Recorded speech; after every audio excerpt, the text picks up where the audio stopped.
Tomorrow marks the 40th anniversary of the end of the Falklands War, 4 decades to the day since the British flag was raised again over Port Stanley. 255 British soldiers, sailors and airmen laid down their lives for that victory. And perhaps the most well-known of them all was Lieutenant Colonel H. Jones, the commanding officer of the 2nd Battalion, the Parachute Regiment. He was subsequently awarded a posthumous Victoria Cross for his extraordinarily brave solo charge on an Argentine machine gun nest.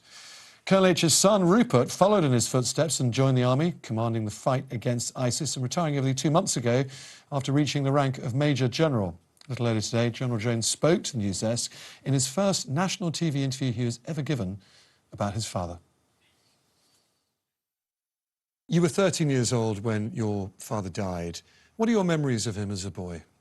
He was a really very special father. I was very lucky. You know, there's a kind of public perception of H. Jones, my father, and he was as a father, he was kind of the equivalent of that. He was larger than life. He was great fun. He was generous. I couldn't have wished for a better father. Obviously, knew he commanded a pretty impressive fighting unit of men to Para. But did you ever worry he might get into harm's way?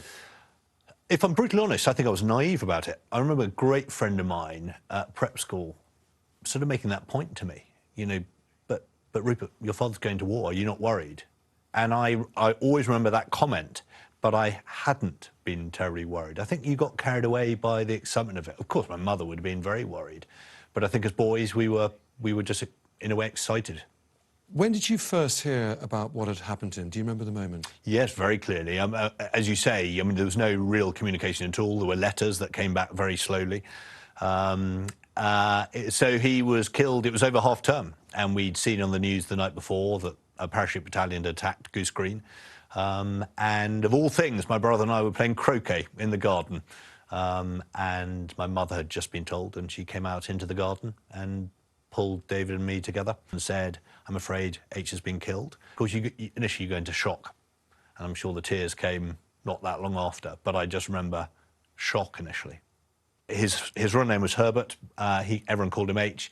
And I think it was started with my brother, who H is a much easier sound than Daddy. So he was never invited to call his father H. He just did, and I then copied my brother. So I've always called him H. Let me ask you about what he was doing when he died, because it was obviously the subject of a Victoria Cross award. It was an extraordinary brave thing. Effectively, his battalion were pinned down. They were struggling to take the objective, looking like the attack was going to fail. He single-handedly got up and charged the enemy's position. Some say a suicidal charge. He was killed while doing it, but it did change the course of the battle. Do you understand why he did that? Yes, I really do. And I always have said to people through my military career that I hope we would all have had the courage to do the same in his shoes. I don't know whether we would have done. Because, you know, daylight had come, the battle was under-resourced, they didn't have the artillery support they needed and the various other things that you would typically take into a battle. And it was just tough infantry fighting. And as you say, the battle was bogged down. He went to the area of Darwin Hill where the problem was, and he pushed up some further attacks, and more soldiers were killed. The company second in command was himself dead, and the things needed a little bit of a shake-up. Have you ever been angry with him for doing what he did?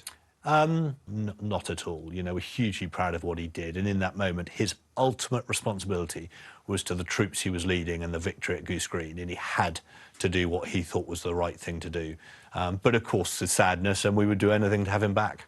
Of course, then the announcement presumably came as the Victoria Cross. Did that help you with your grief, coming to terms with what had happened to him? Well, I mean, you'd trade your father any day for a Victoria Cross, clearly. But it's a wonderful thing, and it was a fantastic tribute to him, but also to the incredible feat of arms by 2 Para, the battalion he was commanding. Now, you obviously went on to have a highly illustrious career in the army yourself. One has only just finished. You left in the rank of Major General. What was it like, though, serving as the son of such an extraordinary hero? Did you always feel within H's shadow? If I'm brutally honest, yes. I mean, until I left the military, I was always H. Jones's son. There's no question about it. You know, people would always refer to you in that way. But, you know, I don't mean this unkindly behind your back, but in talking about you, you were talked about as H. Jones's son, not just in this country, but internationally.